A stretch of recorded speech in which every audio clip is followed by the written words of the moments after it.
അപ്പോൾ ലാസ്റ്റ് ക്ലാസ്സിൽ new industry പോളിസീൻ്റെ ഭാഗമായിട്ട് നമ്മളിങ്ങനെ പറഞ്ഞിരുന്നു, കുറേ കാര്യങ്ങൾ ഡിസ്കസ് ചെയ്തിരുന്നു അല്ലേ.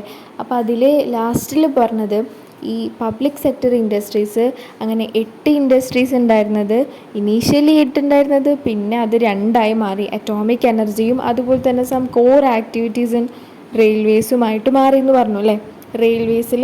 റെയിൽവേസിലും അറ്റോമിക് എനർജിയിലും മാത്രമായിട്ട് മാറി എന്ന് പറഞ്ഞു അല്ലേ. ഇപ്പോൾ ടെക്സ്റ്റിൽ അങ്ങനെയാണ്, പക്ഷെ എന്നാലും നമുക്ക് ഈ SBI, state bank of India, Indian ഓയിലൊക്കെ എടുത്താലും അത് ഫുള്ളും ഇപ്പോഴും പബ്ലിക്കാണ്.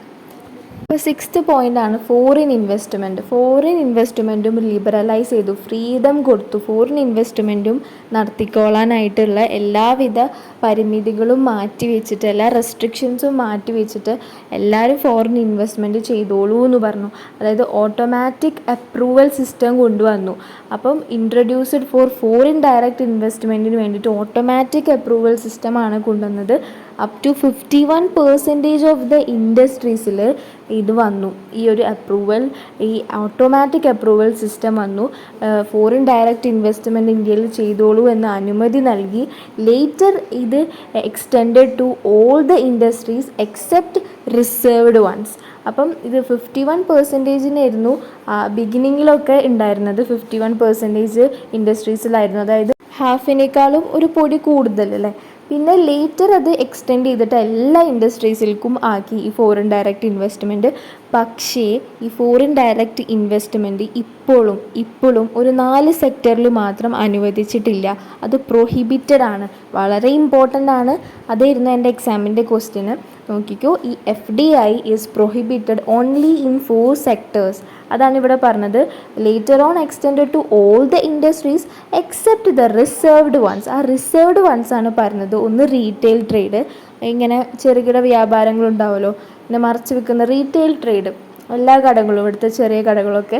പിന്നെ അറ്റോമിക് എനർജി, പിന്നെ ലോട്ടറി ബിസിനസ്, പിന്നെ ബെറ്റിംഗ് ആൻഡ് ഗാംബ്ലിംഗ്. ഇതിലൊന്നും ഈ ഫോറിൻ ഡയറക്റ്റ് ഇൻവെസ്റ്റ്മെൻറ്റ് അനുവദിക്കില്ല. അറ്റോമിക് എനർജി എന്ന് പറഞ്ഞാൽ അത് ഈ നമ്മുടെ ഗവൺമെൻറ്റിൻ്റെ പബ്ലിക് സെക്ടറിൻ്റെ മാത്രമാണല്ലേ. അപ്പോൾ അതിലൊന്നും എന്തായാലും ഉറപ്പായിട്ടും FDI ഉണ്ടാവില്ല. അപ്പം എൻ്റെ ക്വസ്റ്റ്യൻ 99th ക്വസ്റ്റ്യൻ ആയിരുന്നു, in which of the following sector FDI is not permissible എന്നാണ് ചോദ്യം. അപ്പം FDI പെർമിസിബിൾ അല്ലാത്തത് എവിടെയാണ്, പ്രൊഹിബിറ്റഡ് ആയിട്ടുള്ള എവിടെയാണ്? ടെലികോം ആണോ? അല്ല. ടെലികോമിലൊക്കെ എന്തായാലും പറ്റും. ഏവിയേഷനും അല്ല. ഡിഫെൻസ് ആണോ? ഡിഫെൻസും അല്ല. അറ്റോമിക് എനർജി ആണ് അല്ലേ. 4 FDI പ്രൊഹിബിറ്റ് ചെയ്തിട്ടുള്ളത് റീറ്റെയിൽ ട്രേഡ് സെക്ടറിലും, അറ്റോമിക് എനർജി സെക്ടറിലും, ലോട്ടറി ബിസിനസ് സെക്ടറിലും, ബെറ്റിംഗ് ആൻഡ് ഗാംബ്ലിംഗ് സെക്ടറിലുമാണ്. ബെറ്റിംഗ് ആൻഡ് ഗാംബ്ലിംഗ് എന്ന് പറഞ്ഞാൽ ഇങ്ങനെ പൈസ ഉണ്ടാക്കുന്ന, ബെറ്റിംഗ് എന്നൊക്കെ പറഞ്ഞാൽ എന്തെങ്കിലും പ്രഡിക്ഷൻ ചെയ്തിട്ട് ഇതിങ്ങനെ ജയിച്ചു കഴിഞ്ഞാൽ ഞാൻ ഇത്ര രൂപ തരും എന്ന് പറയും, അപ്പോൾ അങ്ങനെ കൊടുക്കും, അങ്ങനത്തെ ഒരു സംഭവമാണ്. ഇനി നെക്സ്റ്റാണ് എക്സ്റ്റേണൽ ട്രേഡൊക്കെ എക്സ്റ്റേണലി നമ്മൾ കൊടുക്കുന്നതെല്ലാം ലിബറലൈസ് ചെയ്തു, അതും ഫ്രീ ആക്കി by substituting positive list approach in the OGL list to the negative list approach. അപ്പോൾ പോസിറ്റീവ് ലിസ്റ്റ് അപ്രോച്ച് മാറ്റിയിട്ട് നെഗറ്റീവ് ലിസ്റ്റ് അപ്രോച്ച് ആക്കി. അപ്പോൾ എല്ലാവരും വിചാരിക്കും പോസിറ്റീവിന് നെഗറ്റീവ് ആക്കിയാൽ വല്ല ഗുണമുണ്ടോയെന്ന്. ആക്ച്വലി ഈ പോസിറ്റീവ് ലിസ്റ്റ് അപ്രോച്ച് എന്ന് പറഞ്ഞാൽ അതിൽ ഈ ട്രേഡേഴ്സ് എല്ലാവരും, ഇൻ്റർനാഷണൽ ട്രേഡേഴ്സ് ഉണ്ടാവുമല്ലോ, അവരെല്ലാവരും 2 സ്റ്റെപ്പ് വെരിഫൈ ചെയ്യണം. 2 സ്റ്റെപ്പ് ചെയ്താൽ മാത്രമേ അവർക്ക് ആ ട്രേഡ് കംപ്ലീറ്റ് ചെയ്യാൻ പറ്റുള്ളൂ. ഓക്കെ, അപ്പോൾ അതൊക്കെ മാറ്റിയിട്ട് ഇപ്പോൾ നെഗറ്റീവ് ലിസ്റ്റ് അപ്രോച്ച് വന്നു. അതായത് ഈ സെക്കൻഡാമത്തെ ആ ഒരു സ്റ്റെപ്പ് മാത്രം ചെയ്യുന്ന രീതിയിലേക്ക് മാറ്റി. അതായത് ഇപ്പോൾ ഡിറക്റ്റ്ലി ഇപ്പോൾ സെക്കൻഡ് സ്റ്റെപ്പിലേക്ക് കടക്കാം നമുക്ക്, അത് മാത്രം ചെയ്താൽ മതി. ഫോർ എക്സാമ്പിൾ ഇപ്പോൾ +2 കഴിഞ്ഞ ഉടനെ ഡിറക്റ്റ്ലി നമുക്ക് ഫൗണ്ടേഷൻ വഴി CAക്ക് കയറാം. അല്ലാന്നുണ്ടെങ്കിൽ പിന്നെ BCom കഴിഞ്ഞിട്ട് സെക്കൻഡ് സ്റ്റെപ്പാണ് ഈ CA എന്ന് പറഞ്ഞത് അല്ലേ. അപ്പം അതല്ലാതെ ജസ്റ്റ് സിമ്പിളായിട്ട് ഡയറക്റ്റ്ലി CAക്ക് കയറാൻ വേണ്ടിയിട്ടാണ് ഈ ഫൗണ്ടേഷൻ ലെവൽ എഴുതുന്നത് അല്ലേ. അല്ലെങ്കിൽ 2 സ്റ്റെപ്പായിട്ടുള്ള BCom, അത് കഴിഞ്ഞിട്ട് പിന്നെ ഫൗണ്ടേഷന് വരേണ്ടി വരും. അപ്പോൾ BCom എന്ന് പറഞ്ഞ ഫസ്റ്റ് സ്റ്റെപ്പ് ഇല്ലാതെ ഡയറക്റ്റ്ലി നമുക്ക് CAക്ക് കയറാം അല്ലേ, ഫൗണ്ടേഷൻ വഴി. അപ്പോൾ അതുപോലെ തന്നെയാണ് ഈ നെഗറ്റീവ് ലിസ്റ്റ് അപ്രോച്ച് എന്ന് പറഞ്ഞാൽ, ഡയറക്റ്റ്ലി നമുക്ക് ആ സെക്കൻഡ് സ്റ്റെപ്പ് വഴി കയറാൻ പറ്റും. അപ്പം this policy eliminated import licensing on all goods except. അപ്പം അതുപോലെ തന്നെ ഇമ്പോർട്ട് ലൈസൻസിങ്, ഇമ്പോർട്ട് ചെയ്യുമ്പോൾ നമ്മൾ രാജ്യത്തേക്ക് മറ്റൊരു രാജ്യത്തുള്ള ഗുഡ്സ് ഇങ്ങോട്ട് കൊണ്ടുവരുമ്പോൾ കുറേ ലൈസൻസിങ് ഉണ്ടായിരുന്നു, അതൊക്കെ മാറ്റി. പക്ഷേ except some intermediate and capital goods, heavy ആയിട്ടുള്ള ഇൻ്റർമീഡിയറ്റ് ഗുഡ്സും ക്യാപിറ്റൽ ഗുഡ്സും ഒക്കെ ഉണ്ടാവുമല്ലോ, goods used for further production ആയിട്ടുള്ള മെഷീൻസും കാര്യങ്ങളൊക്കെ, അതിനൊക്കെ എക്സെപ്റ്റ് ചിലതിനൊക്കെ ഇപ്പോഴും ഇമ്പോർട്ട് ചെയ്യുമ്പോൾ കുറച്ചൊക്കെ കുറച്ചൊക്കെ ടാക്സ് ഉണ്ട്. അത് അത്യാവശ്യത്തിനുള്ളത് മാത്രമാണ്, സഹിക്കാവുന്നതേ ഉള്ളൂ. പക്ഷേ ടുഡേ കൺസ്യൂമർ ഗുഡ്സ് ആയിട്ടുള്ള edible oil, fertiliser, petroleum products, അതിനൊക്കെ ഇപ്പോഴും റിക്വയർ ലൈസൻസിങ് ഓൺ ഇമ്പോർട്ട് എന്നാണ് പറഞ്ഞത്. പെട്രോളിയമും എഡിബിൾ ഓയിലും ഫെർട്ടിലൈസറിനൊക്കെ ഇമ്പോർട്ട് ചെയ്യുമ്പോൾ ലൈസൻസിങ് വേണം. ഓക്കെ, സമ്മതിച്ചു. പിന്നെ നെക്സ്റ്റ് ആണ് 1990-1991 വരെ ഉള്ളൊരു കാലഘട്ടം. അതാണ് ഹയ്യസ്റ്റ് താരിഫ് ഉണ്ടായിരുന്നൊരു കാലഘട്ടം. ദാറ്റ് 355% ആയിരുന്നു. അതായത് നമ്മൾ റിഫോം തുടങ്ങുന്നതിന് തൊട്ട് മുന്നത്തെ വർഷമാണ് 1990 തൊട്ട് 1991 വരെയുള്ള വർഷം. ആ ഒരു വർഷത്തിൽ ഹയ്യസ്റ്റ് ആയിരുന്നു താരിഫ്. അതായത് എക്സ്പോർട്ടും ഇമ്പോർട്ടൊക്കെ ചെയ്യുമ്പോഴുള്ള ടാക്സ് എന്ന് പറഞ്ഞാൽ 355% ആയിരുന്നു എന്ന്. അപ്പോൾ ആ താരിഫ് പിന്നെ നമ്മൾ കുറച്ചൊന്ന് ഡൗൺ ആക്കി. Okay, tariff brought down to 1993 തൊട്ട് 94 വരെയുള്ള കാലഘട്ടത്തിൽ 85% ആക്കി. പിന്നെ 355 ഉണ്ടായിരുന്നത് അത് ചുരുക്കി 85% ആക്കി. പിന്നെ 1995 തൊട്ട് 96 വരെ ആയപ്പോൾ 50% ആക്കി. അങ്ങനെ 2007 to 2008 ആയ സമയത്ത് അതൊരു 10% വരെ ആക്കി. അതായത് 2006 ഞാൻ ജനിച്ചത്. അപ്പം 2007 to 2008 ആയ സമയത്ത് ഞാൻ ജനിച്ച് ഒരു വർഷം കഴിഞ്ഞപ്പോഴേക്കും പിന്നെ 10% ആക്കി. അങ്ങനെയാണ് ഐശ്വര്യങ്ങൾ വരുമ്പോൾ എപ്പോഴും നല്ല കാര്യങ്ങൾ നടക്കുന്നേ. പിന്നെ ഈ എക്സെപ്ഷൻ ഉണ്ടായിരുന്നു. ഓട്ടോമൊബൈലിന് അറ്റ് 100% ആണ് ഈ ഹയ്യസ്റ്റ് താരിഫ് എന്ന് പറഞ്ഞാൽ ഫുള്ളാണ്. അതായത് എക്സാമ്പിൾ പറയുകയാണെങ്കിൽ അത് അന്നും ഇന്നൊക്കെ സെയിം ആണ്, 100% ആണ്. ഇപ്പം നമ്മൾ വലിയൊരു എക്സ്പെൻസീവ് കാറ് മേടിച്ചു എന്ന് വിചാരിക്കുക. അപ്പം അത് ഇന്ത്യയിലേക്ക് കൊണ്ടുവരണം എന്നുണ്ടെങ്കിൽ, ഇപ്പോൾ 2 crore കാറാണ് നമുക്ക് ഇന്ത്യയിലേക്ക് കൊണ്ടുവരണം എന്നുണ്ടെങ്കിൽ, ഇമ്പോർട്ട് ചെയ്യണം എന്നുണ്ടെങ്കിൽ എന്തായാലും ആ 2 crore ഡബിളായിട്ട് ആ 100% ടാക്സ് കൊടുത്തിട്ടേ കൊണ്ടുവരാൻ പറ്റുള്ളൂ. അതായത് 4 crore, 2 crore ഡബിൾ കൊടുക്കേണ്ടി വരും, 4 crore കൊടുക്കേണ്ടി വരും. അതായത് കവി 2 crore into 100/100 ചെയ്ത് നോക്കിയേ. അപ്പോൾ നമുക്ക് എന്താ കിട്ടുക? 2 crore തന്നെ. അപ്പോൾ ആ 2 crore ടാക്സും plus original amount of the കാറും കൂടി കൂട്ടിക്കഴിഞ്ഞാൽ 4 crore ആയിട്ട് നമ്മൾ കൊടുക്കേണ്ടി വരും. അപ്പം നമ്മൾ ഭാവി സി എക്കാരനൊക്കെ ഏത് കാറാണ് മേടിക്കാൻ ഇഷ്ടമുള്ളത് ഒന്ന് കമൻറ്റ് ചെയ്യണേ.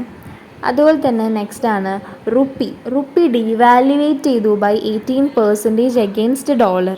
ഇപ്പോൾ റുപ്പി ഡീവാലുവേറ്റഡ് എന്ന് പറഞ്ഞാൽ ഇന്ത്യൻ റുപ്പീൻ്റെ വാല്യൂ കുറഞ്ഞു എന്നാണ് അർത്ഥം. ഇപ്പോൾ ഇന്ത്യൻ റുപ്പീൻ്റെ വില കുറഞ്ഞു കഴിഞ്ഞാൽ ഈ എക്സ്പോർട്ടേഴ്സൊക്കെ ഉണ്ടാവുമല്ലോ, നമ്മുടെ രാജ്യത്തു നിന്ന് ഗുഡ്സ് വാങ്ങുന്ന ഫോറിൻ എക്സ്പോർട്ടേഴ്സ് വിചാരിക്കും ഇന്ത്യൻ ഗുഡ്സ് ചീപ്പായി മാറിയല്ലോ എന്ന് വിചാരിച്ചിട്ട് അവർ എക്സ്പോർട്ട് കൂട്ടും. ഓക്കെ, അവർ എക്സ്പോർട്ട് കൂട്ടും.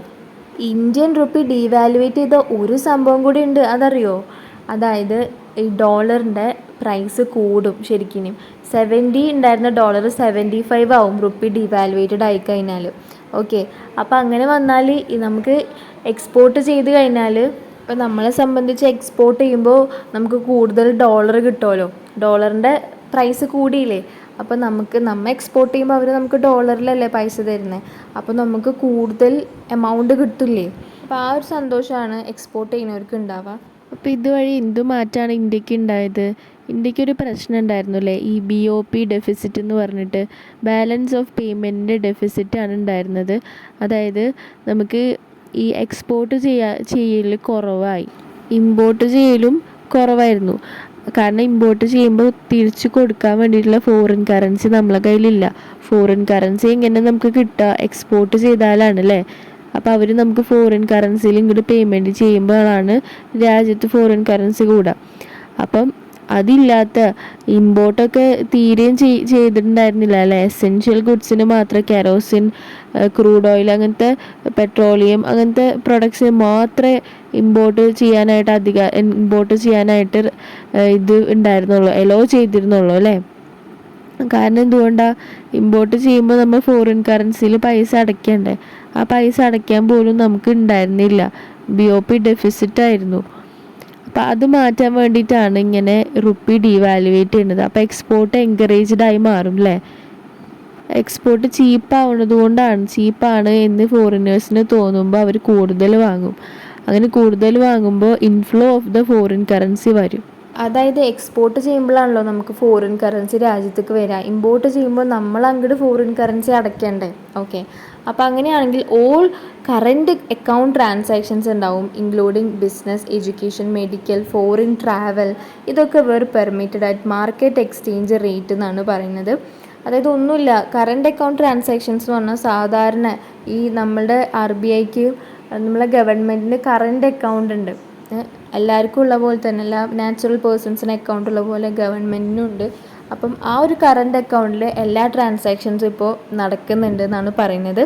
അതിൻ്റെ ഒപ്പം തന്നെ ഈ എക്സ്ചേഞ്ച് റേറ്റ് നമുക്ക് എപ്പോൾ വേണമെങ്കിലും നമുക്ക് മാറ്റിയെടുക്കാനായിട്ട് സാധിക്കും. Rupee become officially converted on current account. അതായത് നമ്മൾ എപ്പോഴാണോ ഫോറിൻ എക്സ്ചേഞ്ചിന് വേണ്ടിയിട്ട് ഡിമാൻഡ് ചെയ്യുന്നത് അപ്പോൾ തന്നെ നമുക്ക് അത് ഡിമാൻഡിനനുസരിച്ചിട്ടുള്ള ഒരു supply of the foreign currency ഉണ്ട് എന്നാണ് പറയുന്നത്. ഫോർ എക്സാമ്പിൾ, ഇപ്പോൾ നമുക്ക് വേറൊരു കൺട്രി വിസിറ്റ് ചെയ്യണം. അപ്പോൾ ആ കൺട്രി വിസിറ്റ് ചെയ്യാൻ വേണ്ടിയിട്ട് നമ്മൾ റുപ്പി നമ്മളെ രാജ്യത്ത് കൊടുത്തു കഴിഞ്ഞാൽ നമുക്ക് എന്ത് ചെയ്തു തരും? നമുക്ക് കൺവേർട്ടഡ് ആക്കി തരും ആ ഒരു ഫോറിൻ കറൻസിയിലേക്ക് നിഷ്പ്രയാസം. നെക്സ്റ്റ് ആണ് ഡിസ്ഇൻവെസ്റ്റ്മെൻറ്റ് ഓഫ് ഗവൺമെൻറ് ഹോൾഡിങ്സ്. അപ്പം ഗവൺമെൻറ് കൈവശമുള്ള കാര്യങ്ങളെല്ലാം വിറ്റഴിക്കുകയാണ് ഇപ്പോൾ. Equity share capital of the public sector enterprise ഉണ്ടല്ലോ, അത് കൂട്ടാൻ വേണ്ടിയിട്ടാണ് അങ്ങനെ ചെയ്തത്. അതായത് എന്താണ് ശരിക്കും ഗവൺമെൻറ് ഇങ്ങനെ ഡിസ്ഇൻവെസ്റ്റ്മെൻറ്റ് ചെയ്തതെന്നറിയോ?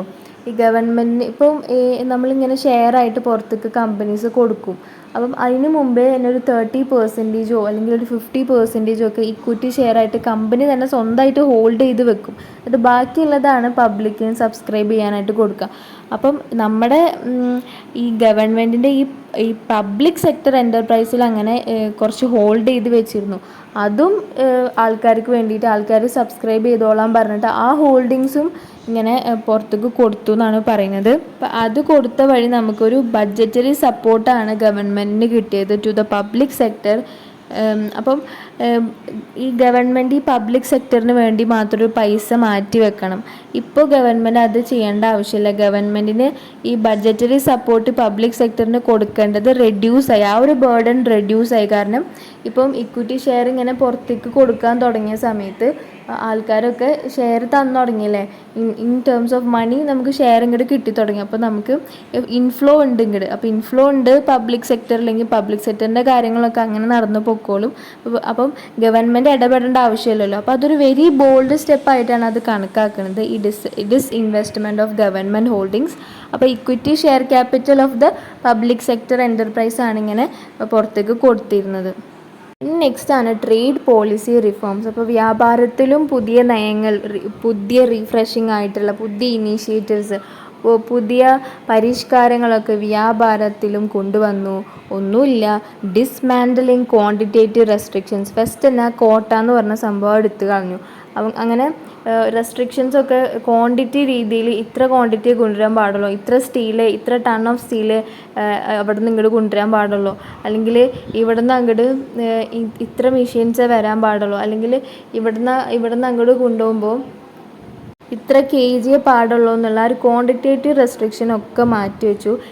എക്സ്പോർട്ട് ആൻഡ് ഇമ്പോർട്ട് രണ്ടിലും മാറ്റിവെച്ചു. പിന്നെ മോർ ഔട്ട്വേർഡ് ഓറിയൻറ്റഡ് റെഷീമാക്കി മാറ്റി. ഈ ഓപ്പൺനെസ് കൊണ്ടുവന്നെന്ന് പറയില്ലേ, അതന്നെ. Along with decreased and simplified tariffs. അപ്പം താരിഫ്സ് എന്ന് പറഞ്ഞാൽ ഈ ടാക്സ് ഓൺ എക്സ്പോർട്ടും ഇമ്പോർട്ടും ഉണ്ടല്ലോ, അതും കുറച്ചു. അത് കുറച്ചപ്പോൾ ടാക്സ് കുറച്ചാൽ പിന്നെ എക്സ്പോർട്ടും ഇമ്പോർട്ടും ഫാസ്റ്റർ ആയിക്കോളും അല്ലേ. അപ്പം എക്സ്പോർട്ട് ചെയ്യുമ്പോൾ എക്സ്പോർട്ട് ചീപ്പായിട്ട് മാറും അല്ലേ. അതായത് അവിടെ നമ്മളിവിടുന്ന് എക്സ്പോർട്ട് ചെയ്ത സാധനം അവിടെ എത്തുമ്പോഴത്തേനും ടാക്സും കൂടെ കൂടിയൊരു എമൗണ്ട് ആകുമ്പോൾ കൂടുതൽ പ്രൈസായിട്ട് മാറും അല്ലേ. അപ്പോൾ അത് ഇല്ലാണ്ട് കുറച്ച് ചീപ്പായിട്ട് അല്ലെങ്കിൽ കുറച്ച് പ്രൈസ് കുറവിന് കിട്ടുമ്പോൾ എപ്പോഴും ഡിമാൻഡ് കൂടുകയല്ലേ ചെയ്യുക. അപ്പോൾ എക്സ്പോർട്ടിന് ഡിമാൻഡ് കൂടും വെൻ ഈ താരിഫൊക്കെ ഒന്ന് സിംപ്ലിഫൈ ചെയ്ത് ഡിക്രീസ് ചെയ്താൽ. നമ്മൾ ഇവിടേക്ക് ഇമ്പോർട്ടും ചെയ്യും റോ മെറ്റീരിയൽസും മെഷീൻസും ഒക്കെ, ആ സമയത്തും ഈ താരിഫ് ഉണ്ടാവും. അപ്പം നമ്മളുടെ റോ മെറ്റീരിയലിൻ്റെ കോസ്റ്റ് കൂടും അല്ലേ, നമ്മുടെ പ്രൊഡക്ഷൻ്റെ കോസ്റ്റ് കൂടും. അപ്പം അതൊക്കെ ഈ താരിഫൊക്കെ കുറച്ചു, ടാക്സൊക്കെ കുറച്ചാൽ റോ മെറ്റീരിയലിൻ്റെ പ്രൊഡക്ഷൻ്റെ കോസ്റ്റ് കുറഞ്ഞു കഴിഞ്ഞാൽ അത് എളുപ്പമാണല്ലോ. പ്രൊഡക്ഷൻ്റെ കോസ്റ്റ് കുറഞ്ഞു കഴിഞ്ഞാൽ നല്ലതാണ്. അപ്പം അതുകൊണ്ട് തന്നെയാണ് മോർ ഔട്ട്വേർഡ് ഓറിയൻറ്റഡ് റെഷീമാക്കി മാറ്റിയത്. പിന്നെ ഈ removal of licensing procedures four imports. അപ്പോൾ ഇമ്പോർട്ട് ചെയ്യുമ്പോൾ എല്ലാത്തിനും ലൈസൻസൊക്കെ വേണമായിരുന്നു അല്ലേ. OGL ലിസ്റ്റിൽ ലൈസൻസിൻ്റെ പട്ടിക തന്നെ ഉണ്ടായിരുന്നു അല്ലേ. ലൈസൻസ് വേണ്ട എല്ലാവിധ ഗുഡ്സിൻ്റെയും എല്ലാവിധ ക്യാപിറ്റൽ ഗുഡ്സിൻ്റെയും. ഇപ്പോൾ OGL ലിസ്റ്റും എടുത്തു കളഞ്ഞു, കാരണം ഇപ്പോൾ ലൈസൻസേ വേണ്ട. ഇനി നെക്സ്റ്റാണ് എക്സ്പോർട്ട് ഇൻസെൻറ്റീവ്സ് കണ്ടിന്യൂ ചെയ്തു. ന്യൂ വൺസ് വന്നു, ന്യൂ വൺസ് ഇനീഷ്യേറ്റ് ചെയ്തു. എക്സ്പോർട്ട് ചെയ്യാൻ ഭയങ്കരമായിട്ട് എൻകറേജ് ചെയ്തു. നിങ്ങൾ പ്രൊഡക്ഷൻ ചെയ്തോ, നമുക്ക് ഒരുമിച്ച് എക്സ്പോർട്ട് ചെയ്യാം ഗവൺമെൻറ് പറഞ്ഞു. നല്ല രീതിയിലായി. ഫോർ ബൂസ്റ്റിംഗ് എക്സ്പോർട്ട് കൂട്ടാൻ വേണ്ടിയിട്ട് ന്യൂ ഇനീഷ്യേറ്റീവ്സ് ഒക്കെ കൊണ്ടുവന്നു എന്നാണ് പറഞ്ഞത്. എക്സ്പോർട്ട് ഡ്യൂട്ടീസ് ഉണ്ടാവും. ഇന്ത്യൻ ഗുഡ്സ് എല്ലാം ഫോറിൻ മാർക്കറ്റിൽ ചെന്ന് ഇരിക്കില്ല. അതാണ് എക്സ്പോർട്ട് ചെയ്യാനായിട്ട് എൻകറേജ് ചെയ്യുന്നത്. അതാണ് എക്സ്പോർട്ട് എന്ന് പറഞ്ഞാൽ. അപ്പം വലിയ വലിയ മാളുകളിലൊക്കെ വേറെ വേറെ കൺട്രീസിലൊക്കെ Kuwait, Oman, Abu Dhabi, Iraq, Qatar, അവിടെയൊക്കെ എല്ലായിടത്തും UAE അവിടെയൊക്കെ എല്ലായിടത്തും എത്തട്ടെ നമ്മുടെ ഗുഡ്സ് എന്ന് ഗവൺമെൻറ് അങ്ങോട്ട് വിചാരിച്ചു. അങ്ങനെ നമ്മളെ ഗുഡ്സ് വേറൊരു ഇൻ്റർനാഷണലി കോമ്പീറ്റ് ചെയ്യാനുള്ളൊരു പാകത്തിനാക്കാനാണ്. മറ്റുള്ള ഗുഡ്സിൻ്റെ ഒപ്പം ഇൻ്റർനാഷണൽ ഗുഡ്സിൻ്റെ ഒക്കെ ഒപ്പം ഇരിക്കട്ടെ എന്നുള്ള ഒരു ഇത് ഗവൺമെൻറ് വിചാരിച്ചു. അങ്ങനെ എക്സ്പോർട്ട് ഡ്യൂട്ടീസും റിമൂവ് ചെയ്ത് കളഞ്ഞു. എന്നിട്ട് increased competitive position of the Indian goods in the international മാർക്കറ്റിൽ കോമ്പറ്റേറ്റീവ്നെസ് കൊണ്ടുവന്നു. അതുപോലെ തന്നെ വളരെ ഇമ്പോർട്ടൻ്റ് ആയിട്ടുള്ളൊരു കാര്യമാണ് 1991 India had A fixed exchange rate system. അപ്പോൾ എന്താ എക്സ്ചേഞ്ച് റേറ്റ് സിസ്റ്റം എന്നറിയോ? ഒന്നുമില്ല, ഈ ഫോറിൻ എക്സ്ചേഞ്ച് ഉണ്ടാവുമല്ലോ, ആ ഫോറിൻ എക്സ്ചേഞ്ച് ഗവൺമെൻറ് ഫിക്സ് ചെയ്ത് കഴിഞ്ഞാൽ, ഗവൺമെൻറ് തന്നെ ആ ഫോറിൻ എക്സ്ചേഞ്ചിൻ്റെ ആ ഒരു റേറ്റ് ഉണ്ടാവുമല്ലോ, അത് ഗവൺമെൻറ് തന്നെ ഫിക്സ് ചെയ്ത് കഴിഞ്ഞാൽ, അതായത് ഇപ്പോൾ അതായത് $1 ഇവിടുത്തെ 85 റുപ്പീസ് ആണല്ലോ, അപ്പോൾ അത് തീരുമാനിക്കുന്നത് ഗവൺമെൻറ് ആണ് അല്ലേ. അപ്പോൾ അങ്ങനെ ഗവൺമെൻറ്റിന് ഫിക്സ് ചെയ്യാൻ പറ്റുന്നുണ്ടെങ്കിൽ അത് ഫിക്സ്ഡ് എക്സ്ചേഞ്ച് റേറ്റ് സിസ്റ്റമാണ്. അത് 1991 ഇന്ത്യയിൽ ഉണ്ടായിരുന്നത് അങ്ങനത്തെ ഒരു ഫിക്സ്ഡ് എക്സ്ചേഞ്ച് റേറ്റ് സിസ്റ്റം ആയിരുന്നു. അതായത് ഈ റിഫോം തുടങ്ങുന്ന ആ ഒരു സമയത്ത്. പിന്നെ ഇത് ഡീവാലുവേറ്റഡ് റുപ്പി ബൈ 18%, ബിറ്റ്വീൻ 18%-ഉം 19%-നും ഇടയ്ക്കായിട്ട് ഇങ്ങനെ ഡീവാലുവേറ്റ് ചെയ്തില്ലേ റുപ്പി. അതായത് റുപ്പീൻ്റെ വാല്യൂ കുറച്ചില്ലേ 1991 തന്നെ. അപ്പോൾ അങ്ങനെ ആയപ്പോൾ in March 1992 government establish dual exchange rate system. Dual exchange rate റെഷീമാണ് കൊണ്ടുവന്നത്. അതായത് 1992 പിന്നെ ഡുവൽ, ആ ഒരു ഇയറും ആ ഒരു പേരും തമ്മിൽ നല്ല സിമിലാരിറ്റി ഉണ്ടല്ലേ, ഡുവലും അതുപോലെ തന്നെ 1992. കാരണം ഇയർ മസ്റ്റാണ് പഠിക്കേണ്ടത്. ബിക്കോസ് 1993 വന്നത് എൻ്റെ എക്സാമിനുണ്ടായിരുന്ന ചോദ്യമാണ്. അപ്പോൾ ചിലപ്പോൾ ഈ എക്സാമിന് 1992 ഉണ്ടായിരുന്ന ഈ എക്സ്ചേഞ്ച് റേറ്റ് സിസ്റ്റം ആയിരിക്കും ചോദിക്കുന്നുണ്ടാവുക. അത് ഡുവലാണ്. ഡുവൽ എന്ന് പറഞ്ഞാൽ ഈ മാർക്കറ്റ് ഫോഴ്സസ് ആയിട്ടുള്ള ഡിമാൻഡും സപ്ലൈക്കും നിശ്ചയിക്കാൻ പറ്റും ഈ ഫോറിൻ എക്സ്ചേഞ്ച് റേറ്റ്. അതിൻ്റോടൊപ്പം തന്നെ ഗവൺമെൻറ്റിനും ഒരു സൈഡിൽ കൂടെ നിശ്ചയിക്കാം, അതുപോലെ തന്നെ ഗവൺമെൻറ്റിനും ഡിസൈഡ് ചെയ്യാൻ പറ്റും, അതേപോലെ തന്നെ ഈ മാർക്കറ്റ് ഫോഴ്സസുകൾക്കും ഡിസൈഡ് ചെയ്യാനായിട്ട് പറ്റും. അതാണ് dual exchange rate system in 1992. പിന്നെ in March 1993 onwards India followed managed floating exchange rate system. അതാണ് main. Managed floating exchange rate ആണ് ഇപ്പോഴും ഇന്ത്യ ഫോളോ ചെയ്യുന്നത്. അതെന്ന് പറഞ്ഞാൽ ഒന്നുമില്ല, അതെന്ന് പറഞ്ഞാൽ ഡിമാൻഡും സപ്ലൈയും ഈ ഇമ്പീരിയൽ ഫോഴ്സസ് ആയിട്ടുള്ള ഈ മാർക്കറ്റ് ഫോഴ്സസ് തന്നെ ഇങ്ങനെ എക്സ്ചേഞ്ച് റേറ്റ് സിസ്റ്റം തീരുമാനിക്കും. അതിൻ്റെ ഇടയ്ക്കൊക്കെ വല്ലപ്പോഴൊക്കെ ഈ RBI ഒന്ന് കൺട്രോൾ ചെയ്യും, ജസ്റ്റ് ഒന്ന് റെഗുലേറ്റ് ചെയ്യും. അതാണ് സംഭവം. അപ്പം ഈ ഈ മാർക്കറ്റ് ഓറിയൻറ്റഡ് ആക്കി ഓപ്പൺനെസ് കൊടുത്തു എന്നൊക്കെ പറയുമ്പോൾ എന്താണ് ഉദ്ദേശിക്കുന്നത്? ശരിക്കും പ്രൈവറ്റിനെല്ലാം വിട്ടുകൊടുത്തിട്ട് ഗവൺമെൻറ് ഇടയ്ക്ക് മാത്രം ജസ്റ്റ് ഒന്ന് എന്തെങ്കിലും പ്രശ്നം വന്നാൽ അല്ലെങ്കിൽ എന്തെങ്കിലും രീതിയിൽ ചെറുതായിട്ടൊന്ന് റെഗുലേറ്റ് ചെയ്യും.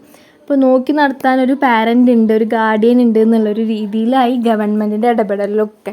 അപ്പം എൻ്റെ ക്വസ്റ്റ്യൻ ഒന്ന് നോക്കിയാൽ, from which year onwards India followed the manage floating exchange rate system? 1993. അതുപോലെ ഡുവൽ എക്സ്ചേഞ്ച് ചോദിക്കും.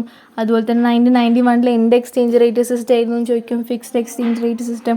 അല്ലെങ്കിൽ ഇത് തന്നെ ചോദിക്കാൻ ചാൻസ് ഉണ്ട്. Because this is very important. Because now also India is following which exchange rate system? Managed floating exchange rate സിസ്റ്റമാണ്. Managed floating ആ പേരിൽ തന്നെ ഉണ്ടല്ലോ, ഗവൺമെൻറ് ജസ്റ്റ് മാനേജ് ചെയ്യും. ഈ ഇമ്പീരിയൽ ഫോഴ്സ് ആയിട്ടുള്ള ഡിമാൻഡ് സപ്ലൈയും മാർക്കറ്റ് ഫോഴ്സസ് തന്നെ ഈ മാർക്കറ്റിൽ തീരുമാനിക്കും ആ ഫോറിൻ എക്സ്ചേഞ്ച് റേറ്റ് എന്താ വേണ്ടത് എന്നുള്ളത്. അപ്പം ഇന്ത്യ എന്ന് പറയുന്നത് ഒരു ഇൻ്റഗ്രേറ്റഡ് എക്കോണമിയായി മാറി, ഗ്ലോബൽ എക്കോണമിയായി മാറി. മറ്റുള്ള രാജ്യങ്ങളുമായിട്ട് നല്ല രീതിയിലൊരു ഇടപാടുകളൊക്കെ ഇന്ത്യക്ക് ഉണ്ടായി. അതുപോലെ തന്നെ ഇന്ത്യ മറ്റുള്ളവരുമായിട്ട് ഇടപഴകി എന്നാണ് പറഞ്ഞത്, മറ്റുള്ള രാജ്യക്കാരുമായിട്ട്. അപ്പം കുറേ സഹായങ്ങൾ ഇന്ത്യക്ക് കിട്ടി അതുവഴി. അതുപോലെ തന്നെ ഇന്ത്യയുടെ ഗുഡ്സ് അവിടെ പോയി ഇരിക്കാൻ തുടങ്ങി, മറ്റുള്ള രാജ്യത്തെ ഗുഡ്സ് ഇവിടെ വന്നിരിക്കാൻ തുടങ്ങി. മാർക്കറ്റ് ഓറിയൻറ്റഡ് എക്കോണമിയായി. Little intervention and control by the government. Market oriented എന്ന് പറഞ്ഞാൽ എന്താണ്? Little intervention by the and control by the government ആണ്. പിന്നെ അൺപ്രസിഡൻറ്റഡ് ആയിട്ടുള്ള ഒരു ഗ്രോത്ത് ആണ്, പണ്ടുണ്ടാകാത്ത ഒരു ഗ്രോത്ത് ആണ് പ്രൈവറ്റ് സെക്ടർ ഇൻവെസ്റ്റ്മെൻറ്റിലും ഇനീഷ്യേറ്റീവിലും. അവർ പ്രൈവറ്റുകാർ കാണിക്കുന്ന ആ ഒരു ഉത്സാഹം എന്ന് പറഞ്ഞാൽ പണ്ട് ഉണ്ടാവാത്തതാണ്. അപ്പം ഒരു പ്രൈവറ്റ് അടിപൊളിയായിട്ട് മുന്നിലേക്ക് വന്നു കഴിഞ്ഞാൽ മറ്റുള്ളവർ വരും, അങ്ങനെ കോമ്പറ്റീഷൻ വളരും, അങ്ങനെയൊക്കെ ഇമ്പ്രൂവ്ഡ് ആയിട്ട് വന്നു. പ്രൈവറ്റ് സെക്ടർ ആദ്യം മാറി നിന്നിരുന്നല്ല, അവരുടെ ഇൻസെൻറ്റീവൊക്കെ നഷ്ടപ്പെട്ടതായിരുന്നു. കാരണം ഗവൺമെൻറ് ഭയങ്കരമായിട്ട് ഈ ലാസ്റ്റത്തെ 2 സെക്ടേഴ്സായിട്ടുള്ള മാനുഫാക്ചറിങ്ങും ടെറിഷറിയും ഒക്കെ ഗവൺമെൻറ്റാണ് നോക്കിയിരുന്നത്. അപ്പോൾ ഒന്നിലും പിന്നെ പ്രൊഡക്ട്സൊക്കെ സ്മോൾ സ്കെയിൽ ഇൻഡസ്ട്രിക്ക് റിസർവ്ഡ് ആയിട്ട് കൊടുത്തു. അങ്ങനെയൊക്കെ ഈ ഡിസ്ക്രിമിനേഷൻ ചെയ്തപ്പോൾ ഇവർക്ക് ആകെ വിഷമമായി. ഇവർക്കുള്ളൊരു പ്രോത്സാഹനമൊന്നും കൊടുത്തില്ല, അതാണ് അവിടെ പറ്റിയത്. ഇവർക്കുള്ള എന്തെങ്കിലും പ്രോത്സാഹനമൊക്കെ കൊടുത്തിട്ടാണ് കൺട്രോൾ ചെയ്തിരുന്നെങ്കിൽ ഓക്കെ. അപ്പം ഇപ്പോൾ എന്ന് പറഞ്ഞാൽ ഗവൺമെൻറ് ഒന്നിലും ഇടപെടുന്നില്ല, ഒരു ലിറ്റിൽ കൺട്രോൾ ഗവൺമെൻറ് ചെയ്യും, ബാക്കി മൊത്തം ഇവർക്ക്, എല്ലാ സെക്ടേഴ്സും ഇവർക്ക് വേണ്ടിയിട്ട് കൊടുത്തു, പ്രൈവറ്റിന് വേണ്ടിയിട്ട്. നമ്പർ ഓഫ് സെക്ടേഴ്സ് ഉണ്ടല്ലോ, അത് സെക്ടേഴ്സിൻ്റെ നമ്പറും കൂട്ടി. അതായത് ഓട്ടോ കോമ്പോണൻസ് സെക്ടറായിപ്പോൾ ഈ ഓട്ടോമൊബൈൽസിനൊക്കെ ഈ കാസിൻ്റെ ഇതിൻ്റെയൊക്കെ കോമ്പോണൻസ് ഇപ്പോൾ ഇന്ത്യയിൽ മാനുഫാക്ചറിങ് ചെയ്യും. പിന്നെ ടെലി കമ്മ്യൂണിക്കേഷൻ, പിന്നെ സോഫ്റ്റ്വെയർ, പിന്നെ ഫാർമസ്യൂട്ടിക്കൽസ്, അതുപോലെ തന്നെ ബയോടെക്നോളജി, പിന്നെ പ്രൊഫഷണൽ സർവീസസ് ഒക്കെ ആയി. നമ്മളെ സർവീസ് തന്നെ നമ്മൾ യൂട്യൂബ് വഴി എല്ലാവർക്കും കൊടുക്കൂലേ, അതുപോലെ തന്നെ നമ്മുടെ പ്രൊഫഷണൽ സർവീസൊക്കെ ഇങ്ങനെ ഇൻ്റർനാഷണലി പോകാൻ തുടങ്ങി. അതുപോലെ തന്നെ ഈ IT ഫീൽഡ് ഉണ്ടല്ലോ, അത് ഭയങ്കരമായിട്ട് ഡെവലപ്ഡായി. അപ്പോൾ ഇവർ ഭയങ്കരമായിട്ട് നല്ല രീതിയിൽ very high levels of competitiveness ആണ് ഈ സെക്ടേഴ്സിലുള്ള ആൾക്കാർക്ക് ഉണ്ടായത്.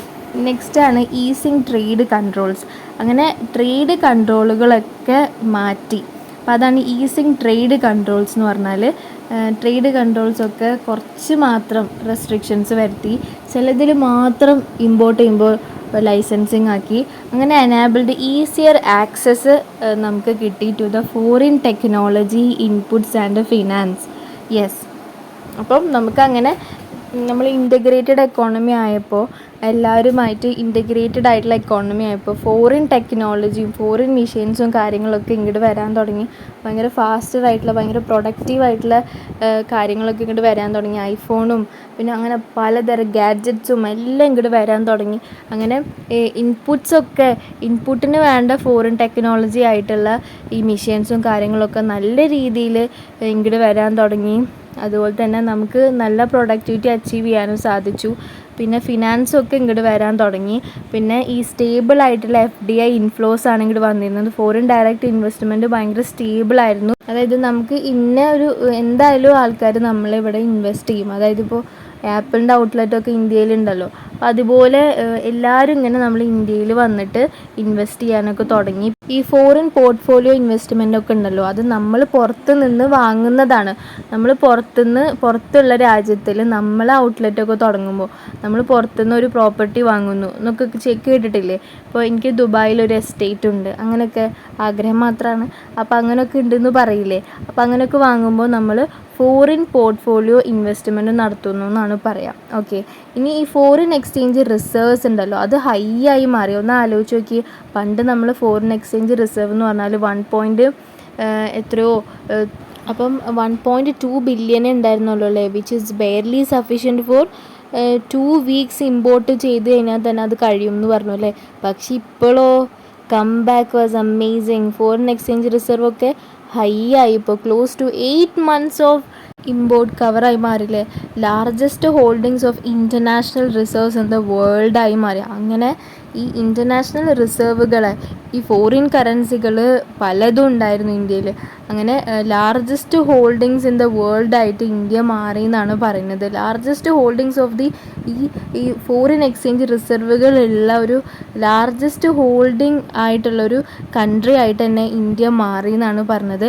Of the international reserves, dollar മാത്രമല്ല എല്ലാവിധ ഫോറിൻ കറൻസിയും വരാൻ തുടങ്ങി. പിന്നെ ഈ demand for the information technology, അതുപോലെ തന്നെ ഫിനാൻഷ്യൽ സർവീസസ്, ഈ ബാങ്കിങ്ങും അതൊക്കെ ഫോറിൻ ബാങ്ക്സും അതൊക്കെ ആയിട്ട് നമ്മളെ ഇന്ത്യൻ ബാങ്ക്സ് കണക്റ്റഡായി മാറി. ബാങ്കിങ് സർവീസൊക്കെ നല്ല ഫാസ്റ്ററായി, നല്ല ബൂസ്റ്ററായി ഒക്കെ.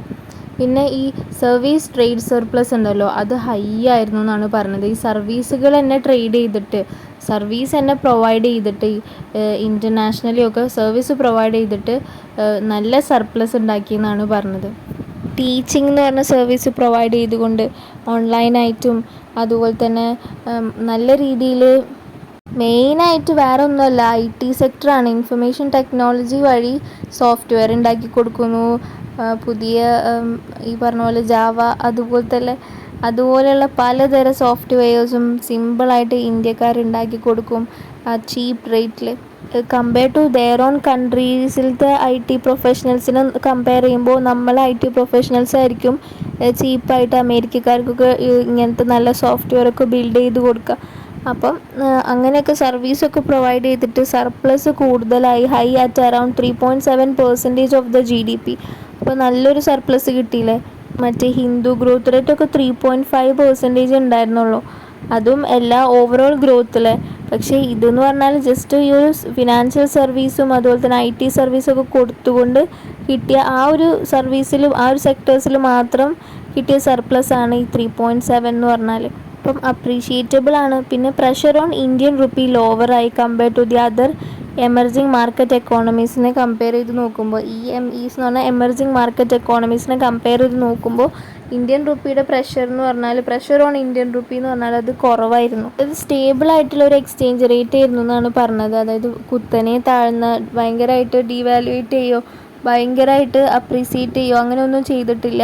ഒക്കെ സ്റ്റേബിളായിട്ടാണ് എപ്പോഴും പോയിരുന്നത്. പക്ഷേ മറ്റേ എമർജിങ് മാർക്കറ്റ് എക്കോണമീസിനൊക്കെ കമ്പയർ ചെയ്ത് നോക്കുമ്പോൾ അങ്ങനെയാണ്. മറ്റുള്ള ഈ എക്കോണമീസ്, EMEs ഒക്കെ എല്ലാവരും അവരുടെ ഒന്നും സ്റ്റേബിളായിട്ടുള്ളതായിരുന്നില്ല. അവരൊക്കെ കമ്പയർ ചെയ്ത് നോക്കുമ്പോൾ ഇന്ത്യ എത്രയോ മുന്നിലാണ്. അപ്പം ഇൻക്രീസ്ഡ് ഇൻകംസ് ആയി, ലാർജ് ഡൊമസ്റ്റിക് മാർക്കറ്റുകൾ ഇന്ത്യയിലായി, ഹൈ ലെവൽസ് ഓഫ് അഗ്രിഗേറ്റ് ഡിമാൻഡായി. ഇപ്പോൾ ഡൊമസ്റ്റിക് മാർക്കറ്റ് വലുതായി വന്നു. പിന്നെ അതിനനുസരിച്ച് ഡിമാൻഡ് കൂടി. ഇന്ത്യ ഒരു ബെറ്റർ പ്ലേസ്ഡ് ആയിട്ട് മാറി ഈ എമർജിങ് മാർക്കറ്റ് എക്കോണമീസിനേക്കാളും നല്ല രീതിയിലുള്ളൊരു നല്ലൊരു എക്കോണമി ആയിട്ട് ഇന്ത്യ മാറി. പണ്ടൊക്കെ ഇന്ത്യ അടിപൊളിയായിരുന്നു, പിന്നെ ബ്രിട്ടീഷുകാർ വന്നിട്ട് ഇന്ത്യ ഭയങ്കരമായിട്ട് ഫോൾ ചെയ്തു, സ്റ്റാഗ്നൻ്റ് ആയി. ഇപ്പോൾ ഇന്ത്യ വീണ്ടും 1991 റിഫോം കഴിഞ്ഞപ്പോൾ, അപ്പം ഇവിടെ പറഞ്ഞത് ഇന്ത്യ ബെറ്റർ പ്ലേസ്ഡ് ദാൻ ഈ emerging market economies to deal with global headwinds. അതായത് ഗ്ലോബലി ഈ മാക്രോ എക്കണോമിക് വേരിയബിൾസ് കാരണം കുറേ ചലഞ്ചസ് വരുമല്ലോ, ആ ചലഞ്ചസിനൊക്കെ വളരെ നല്ല രീതിയിൽ തരണം ചെയ്യാനായിട്ട് ഇന്ത്യക്ക് പറ്റുന്നുണ്ട് ഇപ്പോൾ എന്നാണ് പറഞ്ഞത്. Comparing to the EMEs, emerging market economies. അപ്പം ഏതെങ്കിലും എമർജിങ് മാർക്കറ്റ് ഇക്കോണമീസിൻ്റെ എക്സാമ്പിൾ അറിയോ? ബ്രസീൽ, റഷ്യ, അതുപോലെ തന്നെ ചൈന ഒക്കെയാണ് ഈ എമർജിങ് മാർക്കറ്റ് ഇക്കോണമീസ് എന്ന് പറഞ്ഞാൽ. അപ്പം അവരൊക്കെ അപ്പോൾ ചൈന എന്നൊക്കെ കേൾക്കുമ്പോൾ നമ്മൾ വിചാരിക്കും ഈ ചൈനയൊക്കെ ലീഡിങ് പ്രൊഡ്യൂസർ അല്ലേ, അപ്പോൾ ചൈനയുടെ മുന്നിൽ എങ്ങനെ ഇന്ത്യ ആയി മാറാമെന്ന്. അപ്പം പണ്ട് ചൈന, ഈ നമ്മളെ ബിസിനസ് സൈക്കിൾ എന്ന് പറഞ്ഞ ചാപ്റ്റർ കാണാത്തവരാണെങ്കിൽ എന്തായാലും കാണണം, അടിപൊളിയായിട്ട് എക്സ്പ്ലെയിൻ ചെയ്യുന്നുണ്ട് ഞാൻ അതിൽ. അപ്പോൾ അതിൽ നമ്മൾ ഓൾറെഡി 2 കഥ വെച്ചിട്ടല്ലേ തുടങ്ങിയത്. അതിൽ UK കഥയും പറഞ്ഞു, പിന്നെ ചൈനേൻ്റെ കഥയും പറഞ്ഞു. അപ്പോൾ ചൈന ഭയങ്കരമായിട്ട് ഫോളോ ചെയ്തൊരു ടൈമായിരുന്നു ആ സമയത്തല്ലേ. അപ്പോൾ ആ ഒരു സമയത്തൊക്കെ ആയിരിക്കും ഇന്ത്യ നല്ല രീതിയിൽ നിന്നിരുന്നു. ഓക്കെ, അപ്പോൾ പോവേർട്ടി എന്ന് പറഞ്ഞാൽ ഡിക്രീസ്ഡ് ആയിട്ട് മാറി, ദാരിദ്ര്യമൊന്നും ഇല്ലാണ്ടായി, കാരണം നല്ല ഡൊമസ്റ്റിക് ഡിമാൻഡ് ഉണ്ട്. ഇൻഫ്ലേഷനൊക്കെയാണ് ആ സമയത്ത് ഇന്ത്യയിൽ ഉണ്ടായിരുന്നത്. പിന്നെ ഈ റിഫോംസ് എന്ന് പറഞ്ഞത് ഇൻക്രീസ് ചെയ്തു കോമ്പറ്റീഷൻ ഇൻ ദ സെക്ടേഴ്സ്. അപ്പം റിഫോംസ് നല്ല രീതിയിൽ ഇൻക്രീസ് ചെയ്തപ്പോൾ, പരിഷ്കാരങ്ങൾ കൂടിയപ്പോൾ കോമ്പറ്റീഷൻ ഇൻ ദ സെക്ടേഴ്സും കൂടി. അങ്ങനെ ലൈക്ക് ബാങ്കിങ് സെക്ടറിൽ, ഇൻഷുറൻസ് സെക്ടറിൽ, ഫിനാൻഷ്യൽ സെക്ടേഴ്സിൽ, സർവീസസിലൊക്കെ നല്ല രീതിയിലുള്ള കോമ്പറ്റീഷൻ വന്നു. അതുകൊണ്ടാണ് ആക്സിസ് ബാങ്ക് ഉണ്ട്, ഇപ്പോൾ പലതരം ബാങ്കുകളുണ്ടല്ലോ, Punjab National Bank, Catholic Bank, പിന്നെ SBI നമ്മൾ public സെക്ടറാണ്.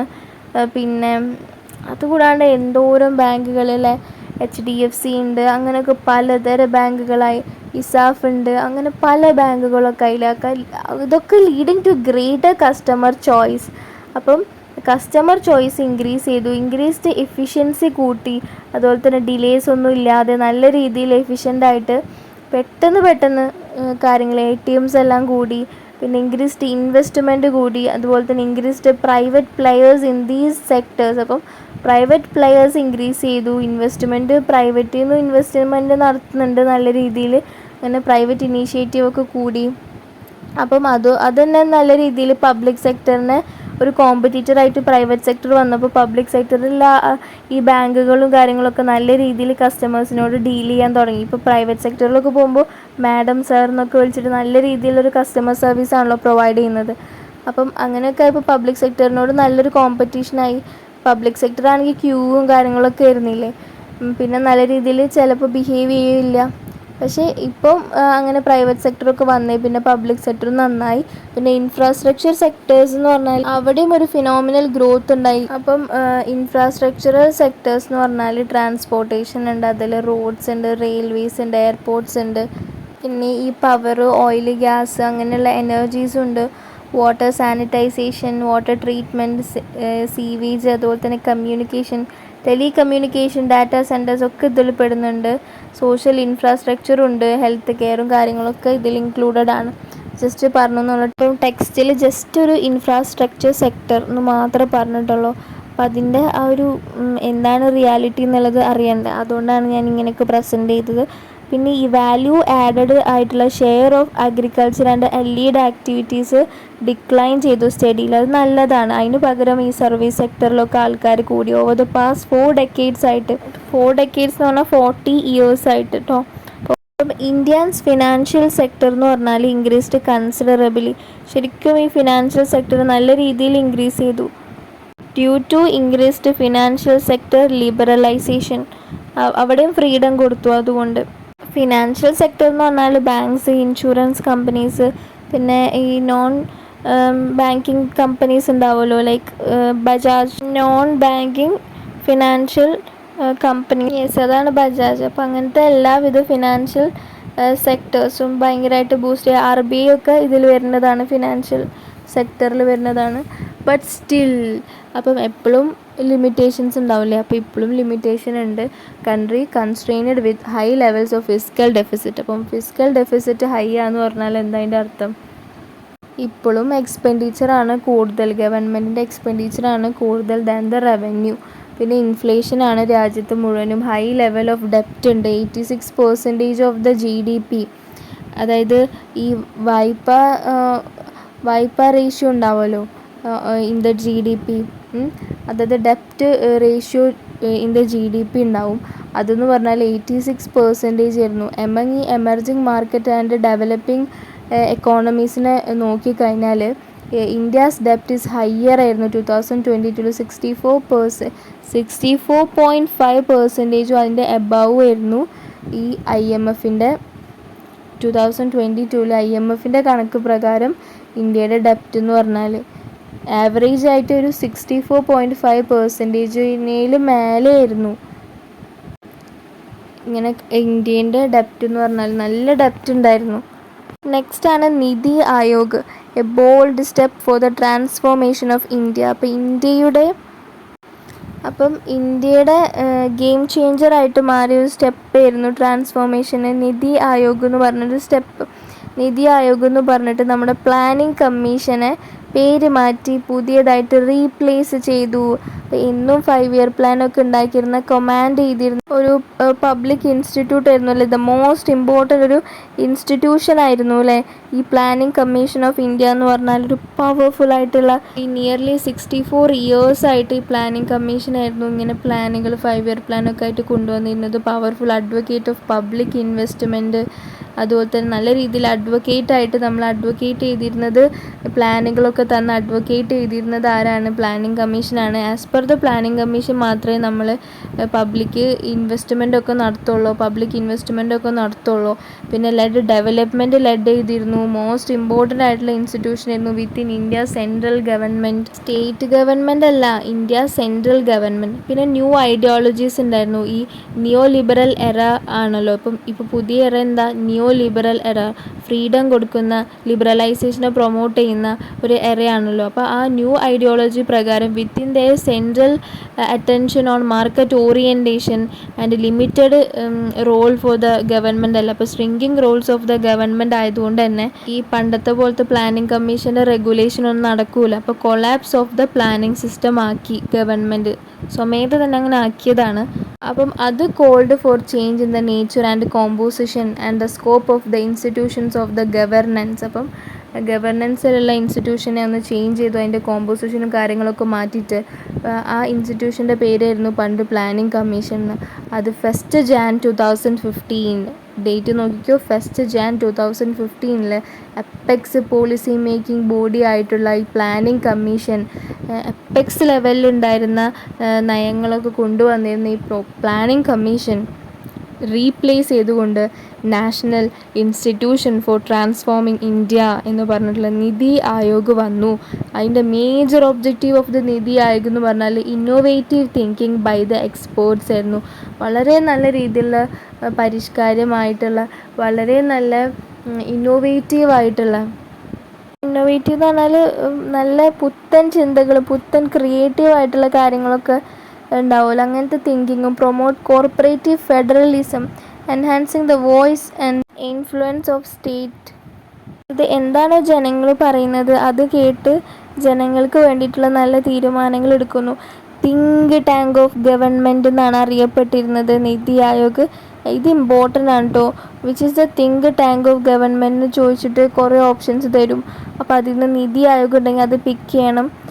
Think tank of the government ആണ്. അതുപോലെ തന്നെ ഡിറക്ഷണൽ ആൻഡ് പോളിസി ഡൈനാമോ എന്നും കൂടി നിതി ആയോഗിനെ അറിയപ്പെട്ടിരുന്നു. ഡിറക്ഷണൽ ആൻഡ് പോളിസി ഡൈനാമോ, നല്ല രീതിയിൽ ഡിറക്ഷൻ പറഞ്ഞു തരുന്ന, ഗൈഡൻസ് പറഞ്ഞു തരുന്ന, പോളിസീസ് നയങ്ങൾ നല്ലതെടുക്കുന്ന, ഇന്നോവേറ്റീവ് ആയിട്ടുള്ള തിങ്കിങ്ങിലൂടെ തിങ്ക് ടാങ്ക് ആയിട്ട് ഗവൺമെൻറ്റിന് പ്രവർത്തിക്കുന്ന, പുതിയ പുത്തൻ ഐഡിയാസ് തന്ന് നല്ല രീതിയിൽ ഇന്ത്യയെ കൊണ്ടുപോയതും ഇപ്പോഴും കൊണ്ടുപോകുന്നതും നിതി ആയോഗാണ്. അതൊരു ഡിറക്ഷണൽ ആൻഡ് പോളിസി ഡൈനാമോ എന്നാണ് അറിയപ്പെട്ടിരുന്നത്, തിങ്ക് ടാങ്ക് ഓഫ് ഗവൺമെൻറ്. അപ്പോൾ എൻ്റെ ക്ലാസ്സുകൾ മനസ്സിലാവുന്നുണ്ടെന്നുണ്ടെങ്കിൽ എന്തായാലും ലൈക്ക് ചെയ്യാനും സബ്സ്ക്രൈബ് ചെയ്യാനൊന്നും മറക്കരുത്. ഇപ്പോൾ ജിനാൻ എന്ന് പറഞ്ഞിട്ട് നമ്മളൊരു സബ്സ്ക്രൈബർ കമൻറ്റ് ബോക്സിൽ ഈ ഒരു ചാപ്റ്ററിന് വേണ്ടി കുറേ റിക്വസ്റ്റ് ചെയ്തിരുന്നു. അപ്പോൾ എന്തായാലും ഇത് ഞാൻ ഫുള്ളാക്കിയിട്ട് കംപ്ലീറ്റ് ആക്കിയിട്ട് ഇടും. സോറി ജിനാൻ, ഞാനിങ്ങനെ ഭയങ്കര ലേറ്റ് ആക്കിയിട്ട് ഇട്ടതിന് സോറി കേട്ടോ, കുറച്ച് തിരക്കായിരുന്നു. കുറേ മുമ്പ് പ്രൊഡക്ഷനും കോസ്റ്റ് ഒരു കുട്ടി ചോദിച്ചിരുന്നു, അതുകൊണ്ടാണ് പ്രൊഡക്ഷനും കോസ്റ്റ് ഇപ്പോൾ ഞാൻ 2-3 വീഡിയോസായിട്ട് ഇട്ടത്. കുറേ പേര് സപ്പോർട്ടീവായിട്ടുള്ള പോസിറ്റീവ് കമൻറ്റ്സ് ഇടുമ്പോൾ വീണ്ടും വീഡിയോസ് ഇടാനുള്ളൊരു ഇൻസ്പിറേഷനാണ്. Thank you so much for everybody support.